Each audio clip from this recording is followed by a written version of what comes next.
Welcome, everybody, to another episode of GTM Innovators by 360 Insights. I'm your host, Kyle James, and today we're having a conversation with Scott Newman, the Chief Strategy Officer at OneSource. Scott, how you doing today? Kyle, thanks for having me. I'm doing great. Yeah, you and I have talked a couple of times and really dove into kind of like what we're seeing out in kind of the landscape as far as kind of AI. So I think it's a great opportunity for us to kind of really dive deeper into that. But before we kind of go there, I'm a big comic book guy, and I always like to start people off with this kind of want to hear your origin story. I went and did a little bit of looking up on you deeper on LinkedIn. You spent some time at Edison Worldwide. You founded Transparent BDO and are like really based on kind of the conversation we've had in the past, like a true innovator and leader in kind of like the nearshore contact center outsourcing. I'd love just to like hear a little bit more about your background and how it's kind of led to some of the innovation and some of the really cool things that y'all are doing now, with OneSource. Yeah, I appreciate that. I don't know about innovator, but it's been a journey. So I just a big quick background. I actually got my start on the other side of the contact center industry. I was the user of outsourcing services. So at Edison Worldwide, I was the director of operations, and we were a direct response company. And we had all of our sales, service, retention, and collections outsourced to various providers around the world. Had contact center seats in Pakistan, India, Philippines, Costa Rica, Dominican Republic, just to name a few. And after doing that for a few years, I became frustrated with the overall process of what I was experiencing. I almost felt like we were opening and closing partners more than anybody should ever do in a lifetime. And I was almost more focused on firefighting and just trying to keep centers up and running rather than actually working on the customer experience and doing something meaningful. So in mid 2009, I said, hey, and I was 27 years old at the time, right? So a little bit of naivety and You didn't know what you didn't know. yeah, right. Some entrepreneurial spirit, and I say, hey, I'm going to quit my job and do this because I see a void in the market, and I'm going to start the contact center outsourcer that I wish that I had found to work with.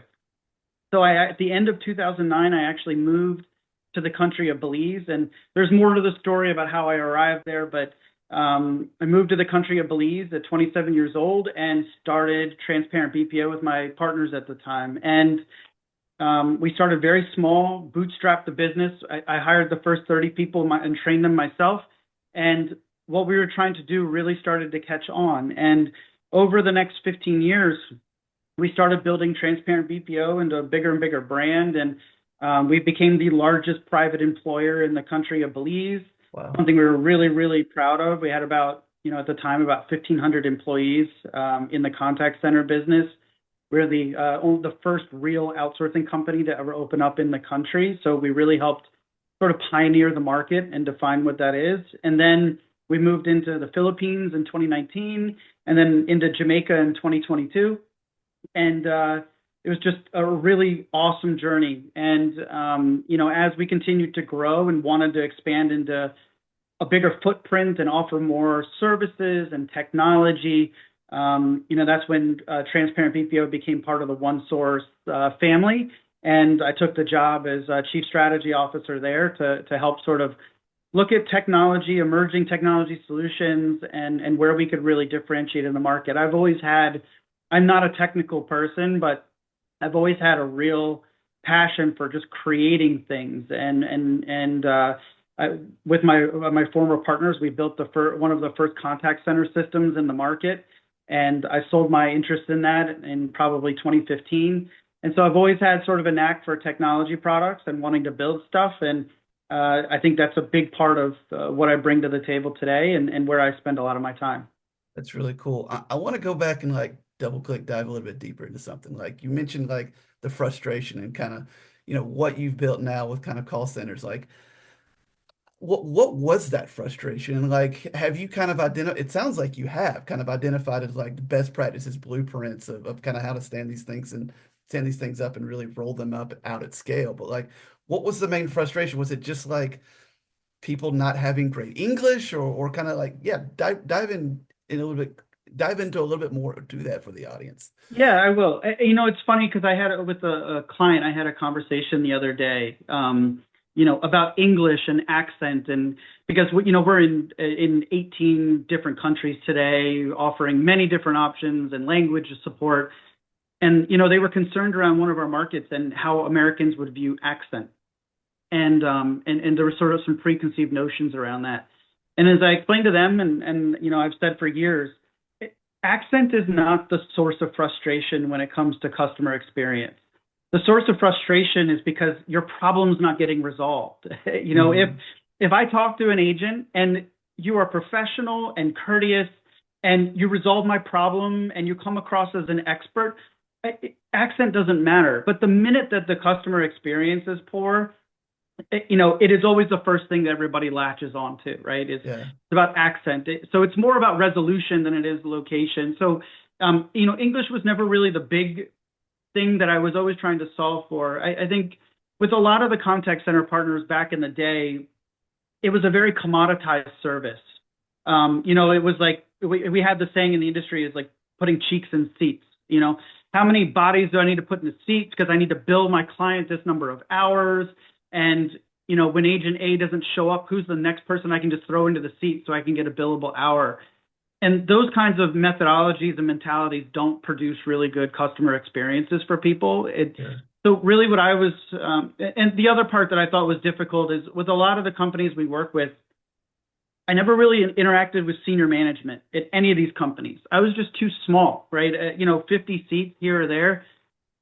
For a lot of these companies, if you're not spending 200 million plus in revenues on an annual basis, you don't speak to anybody above a manager level. And so when I wanted to focus on strategic initiatives that for us were really important, I didn't have the audience in front of me to actually be able to have those kinds of conversations.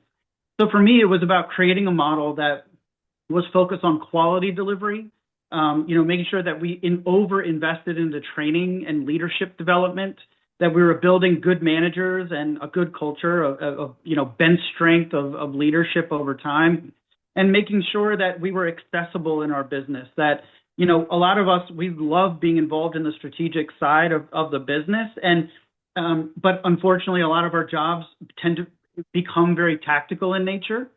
And so I wanted to build a model where the leaders in the company were always had a big chunk of their time spent on strategic initiatives, both internal and external for our clients, and having that level of engagement. So those were really the big parts that I was focused on and sort of how to solve for that I became really frustrated in the market with.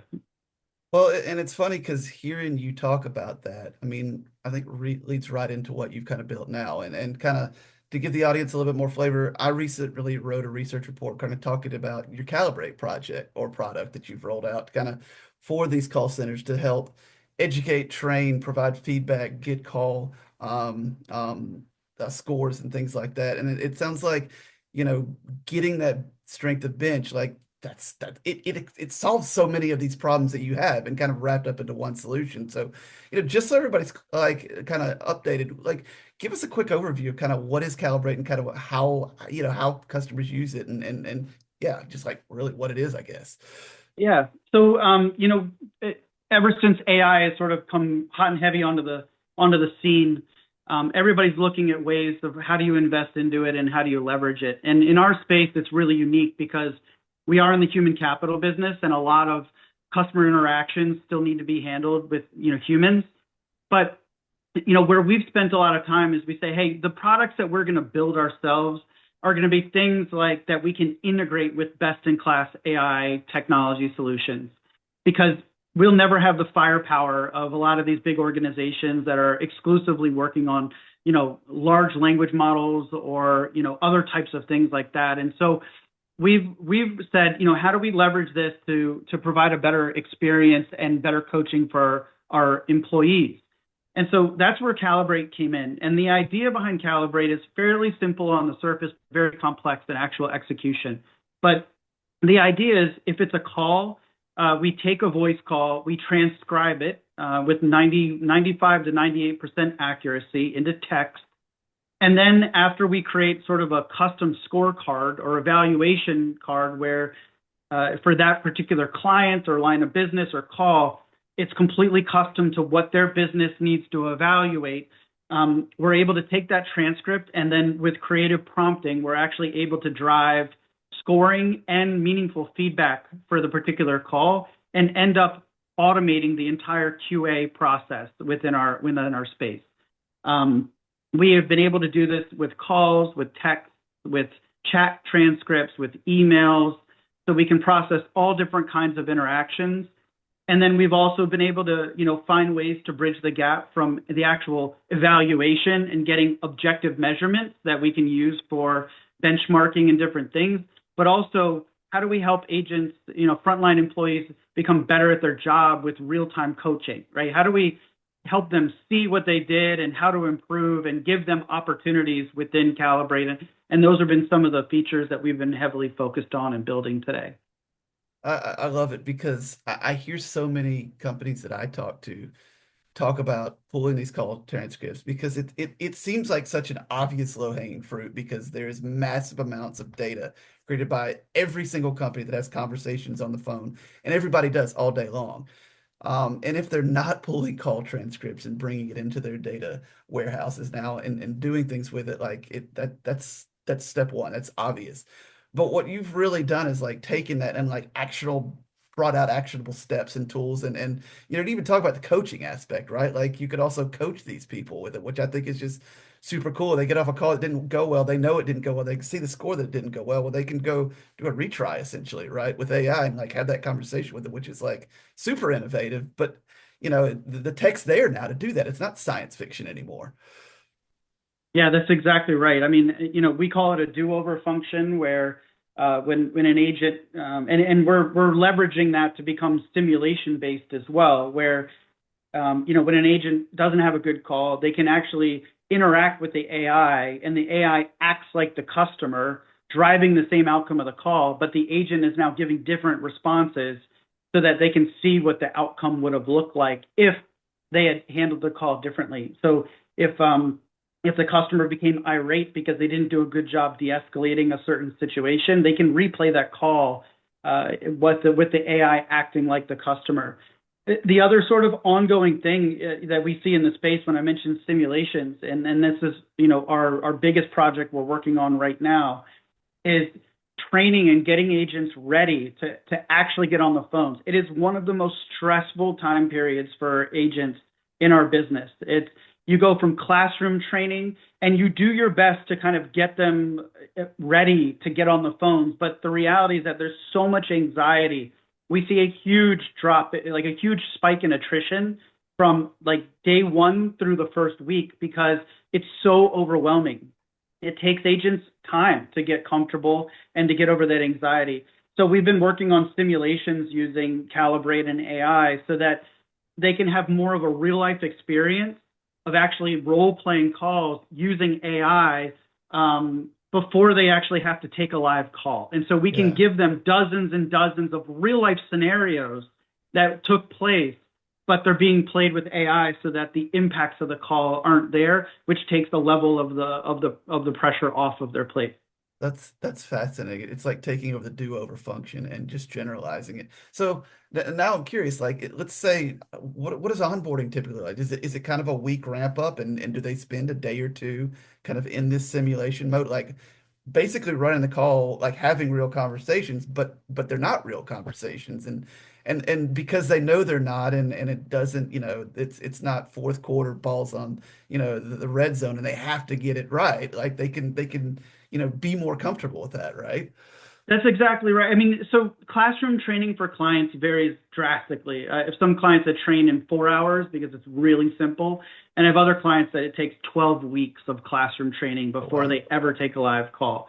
And then most contact centers do something called nesting, which is typically, right, and this varies too, it's a 2 week period where it's a highly structured 2 weeks. So they might go spend 30 minutes on day one taking a phone call or two, and then they come back in the classroom and they they revisit those couple of calls. What did you hear? What did you expect? And then they go back. And so we sort of ease them in over the first 2 weeks. The goal of nesting in most contact centers is you want to get to agent to about 80% proficiency. It's Elon Musk did a great explanation of battery charging. I know this is a completely random tangent, but it's something the way that I thought about it is he said, the speed to charge a Tesla battery from 0 to 80% is like 20 minutes. It's incredibly fast. And he equated it to a parking lot. If you were to drive into a parking lot at a Walmart and there's no cars in the parking lot, finding a space takes an instant. Yeah. But these batteries, the ions are coming in and parking in these parking spots. And so that last 20% to get the battery from 80 to 100% takes a lot of time. And that's the same thing in our environment. The first couple of weeks, they get to 80% proficiency if we're doing our job well. That last 20% takes 90 days on average to really become an expert at what they're doing.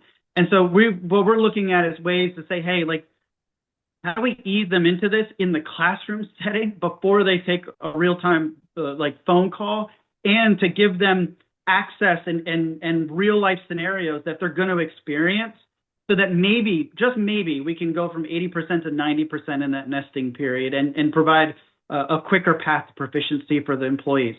Employees in general, I think, want to be successful in every industry. They want to win. We as employers just need to do a better job giving our teammates a better chance of success. And so this is one of those things that will hopefully help them get over the learning curve.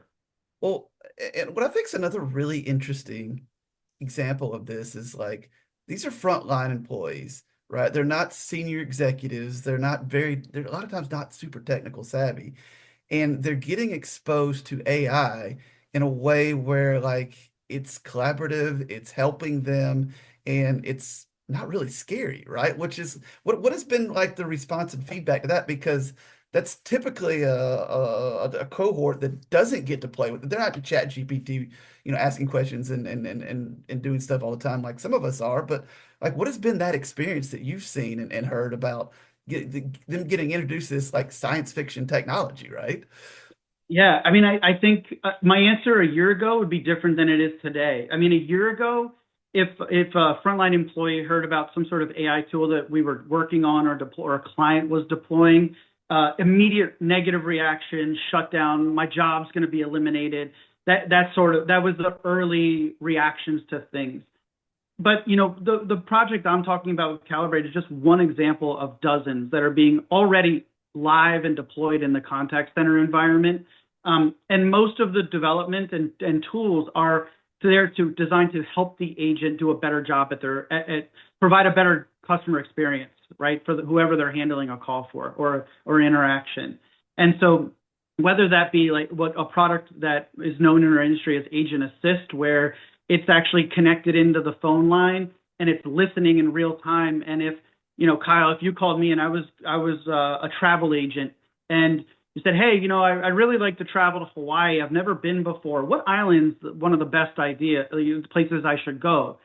The AI is listening and immediately is popping up talking points or suggestions or recommendations, so that the agent can read them and, kind of give some guidance that is founded in, some sort of fact. And it's not a realistic expectation that an agent that's sitting in, or anywhere in the United States or in a foreign country is going to know all the nuances of the islands of Hawaii or like the cities of New Mexico. Like, that's not a realistic training expectation. And so these assist tools that they've been exposed to are received well because it's allowing them to seem more like an expert. Yeah. And when they can act and like have the feeling of an expert to customers, the dialogue is so much easier and you don't end up with these friction, points on a call. So I really think that they've seen the value in it. So today more than ever, this year as opposed to maybe last year, they hear about it. It's not a scary thing anymore, right? It's more of, hey, this is something that's going to be a valuable tool for us. Well, and I'm hearing you give that example, and I'm like, maybe I'm just a nerd, but I'm also sitting there thinking, like, I'm curious about that, right? If someone's asking me about Hawaii and there's something popping up and here's telling me about the little islands with a little bit of description off, and I can read that to the customer, I'm learning about it too. And then like, oh, that island sounds interesting. And then it populates resort options there that oh, this one's got 5 stars. These are the kind of rooms it has. It's all inclusive. It's this or that. Like you're getting to share that and feeling like, you're doing your job in a rewarding way, but you're also not struggling trying to do Google searches and all this. It's just like coming to you, and then you probably click a button, I imagine, to kind of book something for them and help them, right? Exactly. I mean, it takes so much anxiety out of the frontline team members' hands because I think where people struggle the most is in the unknown, right? Like that's where the Yes. anxiety and fear comes from. And when you have a tool, an AI tool that's sitting there, in your pocket that is able to help you and fill in the gaps when you don't know something, it really is such a valuable piece of information, and it really is transforming the way that we provide support today. So now I've got to ask, what other tool? Like you mentioned, there's all these other tools. What are some other ones that y'all are playing with and Uh, rolling out? Like some of the crazy, let's talk about the future. This is exciting. I mean, so some of the things, there's a lot of the chat bots that are online. Those are all AI, 100% Hmm. AI driven. That's been what I would call more of the low hanging fruit in our space. So there's a lot of that. There's a lot of clients that are actually using a voice AI bot to handle calls. Oh wow. Best practice in the industry really is that they say, "Hey, let's say the AI bot is Kyle, right? They say, Yeah. "Hey, I'm Kyle. I'm an AI bot, but I know as much as a human. I'd be happy to help you today. But if you'd like to speak to a human, please say human." And so a lot of businesses today, to kind of dip their toe in the water and not alienate, they're actually indicating that it is an AI bot, and you can opt out of that. I actually was talking with a client the other day. They're seeing at all their voice calls are greeted with an AI bot, and about 45% of their customers are electing to go human. Wow. And so there is a significant adoption of that. Some of the cool things are noise, like AI-driven noise cancellation. So, typically, when you're talking to somebody in a call center because you hear everybody around them. That's no longer a reality because there's AI-driven noise cancellation that, with zero latency on the call, is pulling out all the background noises, dogs barking, babies crying, other people yelling around them. So that's happening. And I think one of the actually one tool that we have today is called accent translation. So using AI, the model has been trained on different dialects in different markets, and it actually is eliminating accents from calls. So I could be speaking to somebody in India where I may have an Indian accent, and the AI is removing that so they sound like, Susie that's sitting in Texas. It's a human. It sounds like a human. It's just removing the accent. I think some of the neat things that are coming right now, which are very close, is real-time language translation, where someone in another country potentially could be speaking Spanish, and it's real-time being translated to English, and vice versa, going back to the agent. So everybody can speak in their native language and have clear communication, so you don't have any issues with context when each party is trying to translate. Wow. And it does that in real time.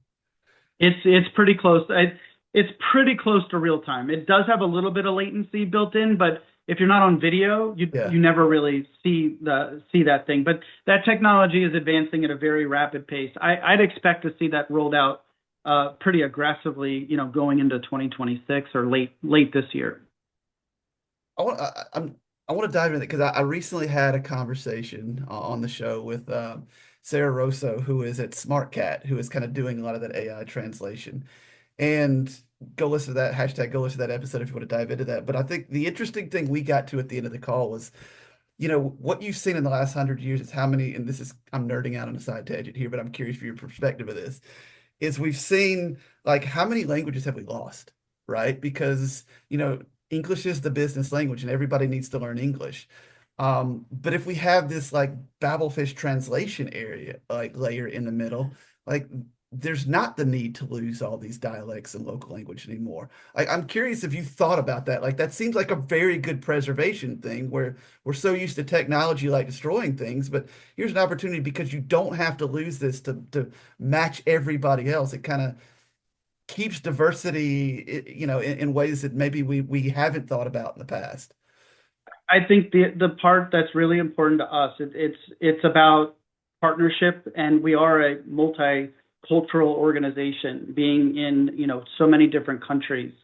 And I think for us internally, in terms of like culture, is to respect the cultures of each one of the markets that we work in and to figure out the best way to communicate without requiring people to adapt to, English or other languages. And so I think there's such a huge component of that it just comes down to like really great collaboration. And there are individuals, even within our organization, that try to speak English, but there's going to be communication barriers and gaps because it's not their primary language. And so when you remove that variable from the communication, I just think it's gonna drive such more meaningful interactions, both within companies and outside. We have a huge augmented talent division where U.S. companies are hiring remote workforce in different countries because it's impossible to hire in certain jobs in the United States today at a cost-effective number. And being able to have this real-time language translation so that you can access different parts of the world where the talent, you could have a doctor in the Philippines that is just one of the most educated, smart individuals that could do wonders for your organization. There's just one thing: they don't speak English. Yeah. Right. And there's a whole labor pool that we're not even discussing today that could be valuable resources. So I see the potential for these kinds of products to really interconnect a lot of cultures and countries that we haven't been able to figure out before. Yeah. Oh, that's yeah. And I love like the common theme through all these, whether it's reducing background noise or giving readable recommendations or letting people train, is like, how do we make the customer experience better, right? All of these do that, and also build confidence in the people that are delivering it, from both sides. And if I could talk to an AI bot right away versus waiting on I'll admit there's a lot of times I'll just go use a chat bot because I know I can start getting a response now versus be on hold for 5, 10 minutes. But if that could get the ball going and then transfer the correct data on a screen to the person, like it's a win-win all around. For sure. Which We're I also love. the other factor that, I think it's sort of getting lost in all this because there's so much excitement around technology in the world today is the generational shift that's happening too, right? I mean, so you're not only having access to all of these different technologies and what I think the last time we spoke, we've never seen innovation and speed of development like ever in the history of our world, like we are seeing with AI today. It's Yeah. there's nothing even comparable, in my No. opinion, to what we've seen in the past, in the last couple of years. But the other part is like the younger generation, they will do everything possible not to make a phone call, right? Yeah. They would send a text message, they'll go to the website, they'll send an email, but part of the generation is that they want real-time interaction. Right. And so how do you realistically provide that level of support? So there's also generational changes that are happening right now in our space for customer experience that you can't just solely think about, hey, how do we leverage AI for cost savings or for economics, but also like how are we meeting the new generation of customers where they want to be met and giving them the type of experience. And I think that's where AI really lends in. They grew up in that era of technology, right? So like for me, in my generation, we learned about Facebook over time, right? This generation never knows about Facebook because it's not what they use, right? Right. And so I think it's just as the demands of the types of interactions and the engagement that they want, AI is becoming more and more of a realistic support solution because it's not scary to them. It's actually a preferred method of communication. Right. That's fascinating. Here's a stat for you that I just heard this past week. I mean, we're all familiar with Moore's Law now, right? That like the transistors double every 18 months. Well, apparently AI now is getting twice as smart every less than 6 months. Wow. I didn't know that one. That's crazy. So every 6 months it doubles what it could do. So in a year it's 4 times better. It's wild how fast this stuff's getting better. I don't know if that continues indefinitely, but right now that's the kind of transition we're in. It's impossible for people to keep up with. For sure. And not only how much smarter it's getting, but also DeepSeek is a good example. It's not something we use, but to be able to now deploy these sorts of things at such a fraction of the GPU processing needs to do that. And so those are usually thinking of like a comparison. when the first big screen TV came out, it was so cost prohibitive that everybody wanted it, but no one could afford it. And it took what, 10, 15 years for the price of big screen TVs to come down Yeah. for the average consumer to be able to afford one. But already the AI models that are coming out where they're using a quarter or less of the processing power, that happened in a year Yeah. and a half. Again, I just think that we're seeing all types of innovations around this that are going to be really substantial for us in the future. Yeah. Yeah.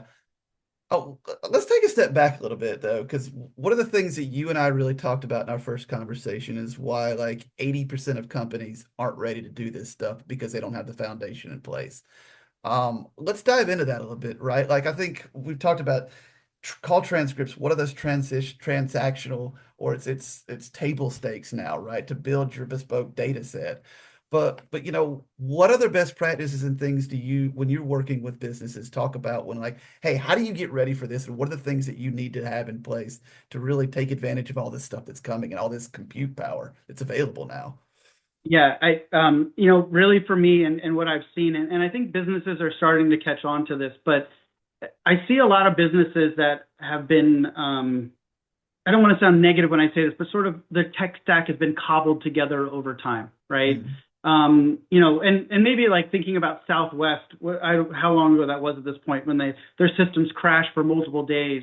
And it was just because they weren't keeping up they had a lot of tech debt and they weren't keeping They're still up to running date Windows on, 95, wasn't it? yeah, exactly. But I think it's not an uncommon theme for a lot of businesses these days that they're layering things on top of other things. I had one client that had a blue mainframe, and what they ended up doing was just building a new web interface to layer into that. But there really wasn't a lot of consideration around like what kind of improvements do we need to make in the underlying database to support the types of innovation that is going to be coming through. And so a lot of companies don't want to rip the Band-Aid off. And so they have a lot of legacy things that have taken place. And so, an average client will come to us sometimes with 4 or 5 different technology platforms. We use this for our chat interactions. We use this for our phone calls. This is our CRM. This is our order entry system. This is our knowledge base. And so everything is really disconnected and they've never really bridged these things together or they're not capable of doing it.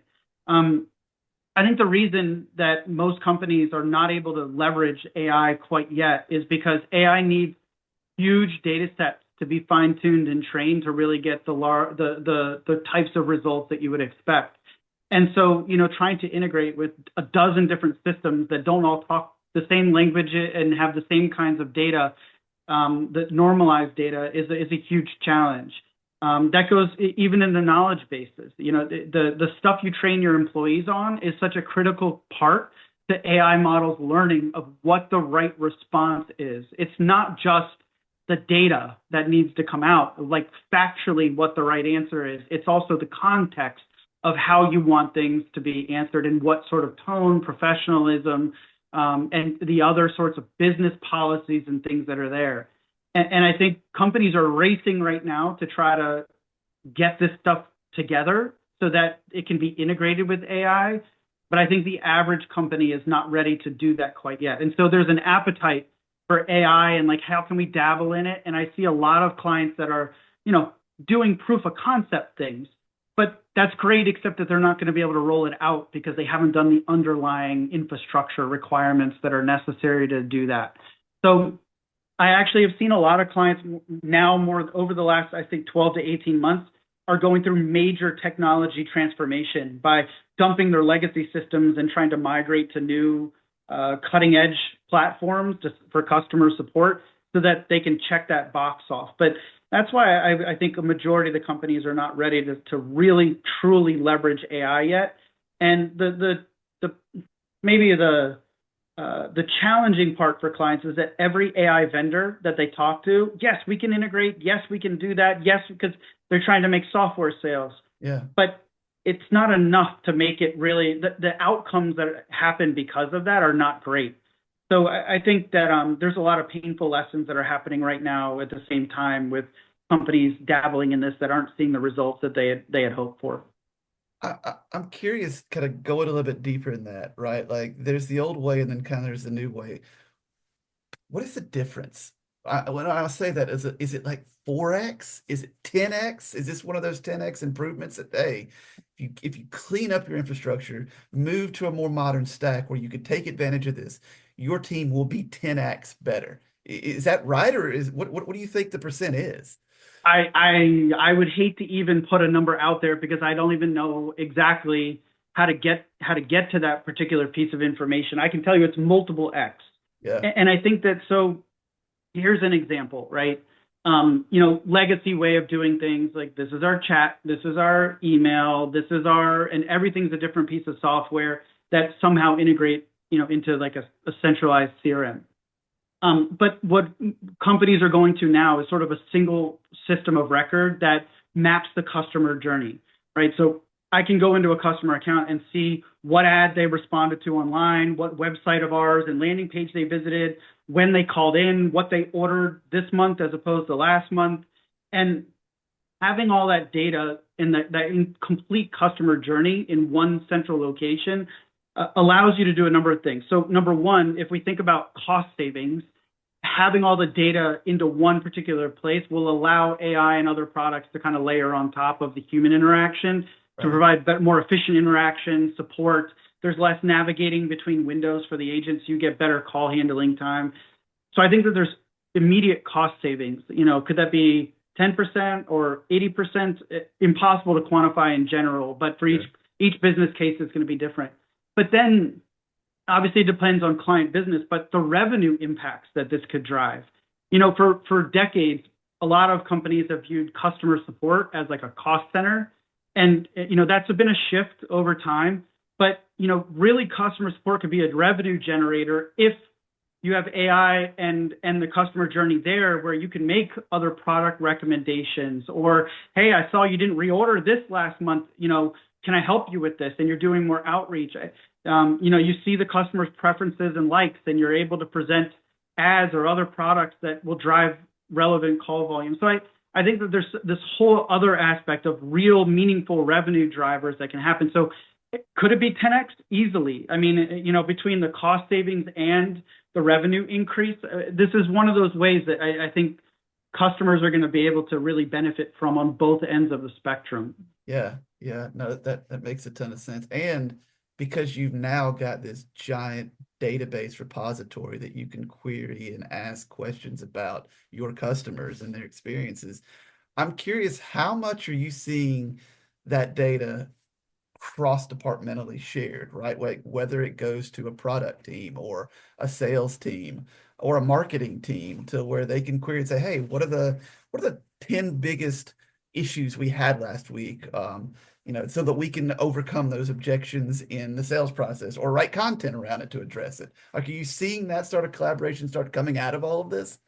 Yeah, I think with our CalibrAIte implementation, we're seeing more of that than ever before, right? Because it's giving, and that there's only so much insight we get into some of those internal department conversations. Sure. But I think with CalibrAIte, we're seeing a lot more engagement on the marketing product side because what has traditionally become sort of secondhand complaints, like we always say it's like a multiplier in the contact center industry. Someone says, hey, I'm getting a lot of calls about this today. Oh yeah, I've been getting that too, and I've been getting that too, and it compounds. And then when you go in and do like a root cause analysis, it was like one call that happened one time, but it was really impactful to the agent, so it seemed like a bigger thing. We're now able to take more subjective feedback and turn it way more objective. And so I think a lot of that kind of stuff is happening in real time, going to the marketing and product departments, being able to get really, meaningful pieces of information. The other part that we've been spending a ton of time trying to work on is, and I'll just go briefly into it, but is soft skills in the contact center space. So like soft skills are like tone and professionalism, empathy. Did the agent explain next steps? Did they build rapport? We have probably 20 different soft skills that we've outlined. And we've been fine tuning our LLMs to be able to score these soft skills the same way that humans would.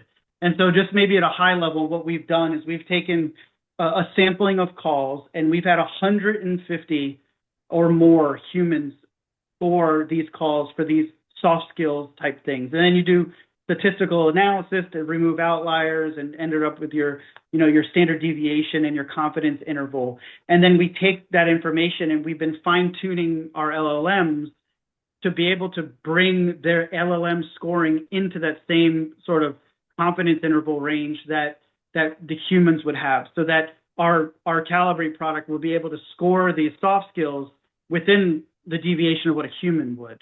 Yeah. And so that's been taking a ton of time and energy to really fine tune to be able to get that, because what our hypothesis is with this particular exercise is we think, there are a lot of contact centers that measure a few, skills, soft skills, like empathy or call control or those professionalism and tone, but they haven't been able to benchmark against it. What our objective is, if we have 20 soft skills, can we identify the 2 or 3 for this particular client that drive the best possible outcomes for the customer? And then you go all in on training. If it's tone, all we do is coach and train and hold them accountable to tone, because we know that that's the number one driver for the best positive outcomes. The other thing that we've been spending a ton of time on and is challenging is, in our space, there's something we call like after call surveys, which are measure customer satisfaction or net promoter score. Would you recommend 0 to 10? And those are like the 2 biggest factors in the contact center space, but it's always done by the customer after the call. We're using traditional after call surveys to try to train the LLM so that the LLM will actually be able to provide a predictive NPS CSAT score based on what it hears in the call. And so our objective for doing this is we think it'll be a better customer experience for Kyle to never have to get a call afterwards and say, hey, would you tell us how well we did? Or, hey, will you hang on the phone to tell us, so that we can become more predictive in that kind of evaluation. So those are a couple of the things where we're spending a lot more time on right now to try to drive meaningful outcomes on the calls. That makes sense. If you could save the customer the annoyance of having to ask them that hard question, because you could predict what they're going to answer within some certainty, like that's a win for everybody. I'd be remiss if I didn't kind of ask this kind of as we kind of start to wrap things up. With all this innovation, change, and AI coming, talk to me about how you're thinking about the ethics aspects of it and the security aspects of it, right? Because as exciting as we are about all this, there's also a whole portion of the population that's like, whoa, cowboy, slow down now. This stuff leads to, the Terminators or whatever else. Like, how are you thinking about and dealing with those aspects and those concerns? Yeah, I mean, so in our industry, and the 2 big things are PII and PCI, like credit card information, social security numbers, medical history. So first and foremost is that we redact everything that could be PII or PCI sensitive in nature. That's super important. So that kind of information never makes it into an LLM model. Got it. So we ensure that we're not doing that. And then additionally, we have a number of closed loop LLM models that we're fine tuning and training so that the data isn't really getting out into the public domain.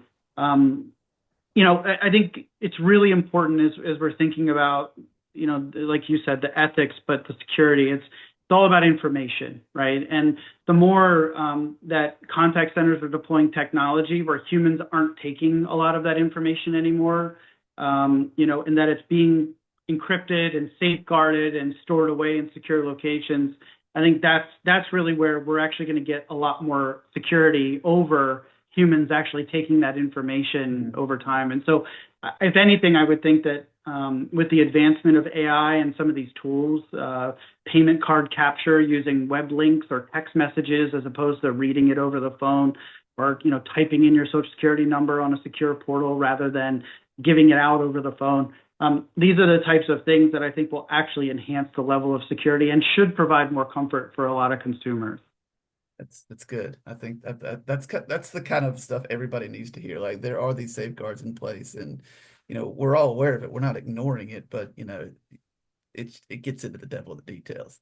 Scott, what have I not asked you that I should be asking you? What have we've talked about a lot of awesome, great subjects, but as we kind of wrap up, what else you want to share with people that maybe you're doing or you're seeing or you're thinking about right now that it just needs to be out into the general ether? Yeah, I mean, just maybe a couple thoughts for closing. First is I think, and this is dialogue we have with clients all the time. AI is really cool. It's exciting. There's a lot of advancements happening in the industry, but for clients that are potentially listening, I mean, we shouldn't be deploying AI just because we want to have the newest, coolest product out on the market.